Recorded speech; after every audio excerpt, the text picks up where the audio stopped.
네, 오늘은 청취자 중에 김영민 씨가 카풀 서비스가 결국은 뭐 출퇴근 시간만 잠깐 하는 걸로 이제 결론이 난 듯한데 왜 이거를 못하게 막는 거냐라는 근본적인 질문을 보내오셨어요.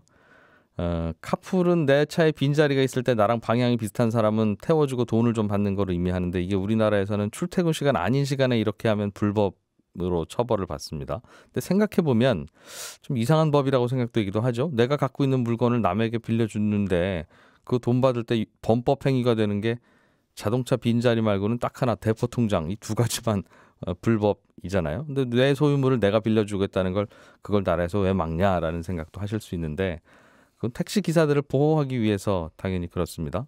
카풀을 이용하면 택시는 안 탈 테니까 택시 기사 수입이 감소할 가능성이 있다는 건데 이런 설명 들어도 조금 더 의문이 생기죠. 왜 수많은 자영업자 중에서 그럼 오로지 택시만 유독 나라에서 생계를 보호해 줘야 되느냐.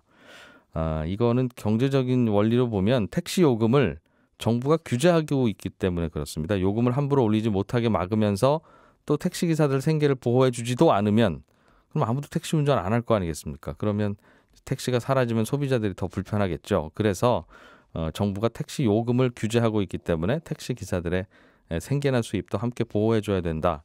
이런 논리인데요. 사실 택시와 관련한 정부의 정책 목표는 딱 한 가지입니다. 저렴한 택시 요금을 최대한 유지하는 거.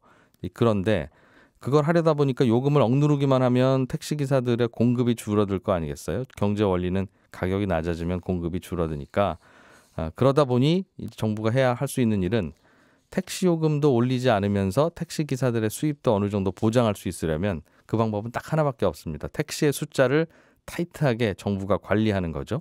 요금은 저렴한데도 택시 기사들이 생계를 유지하려면 택시 손님이 많으면 되니까요.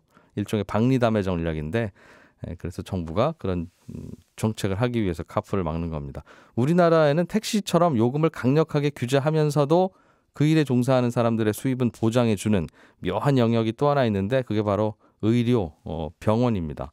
비교적 저렴한 의료비를 유지하려면 의사들한테 환자를 많이 보내주는 수밖에 없으니까 역시 이것도 일종의 박리담의 정책이겠죠. 그러려면 의사가 여기저기 너무 많아서 하루 종일 환자 못 보고 이제 이런 의사가 있으면 안 되는 겁니다. 그래서 의사의 공급을 최소한으로 줄이는 게 정부 입장에서 보면 저렴한 의료비를 유지하면서도 의사들의 생활도 유지하면서 시스템이 유지되는 그런 방법으로 보는 거겠죠. 친절한 경제였습니다.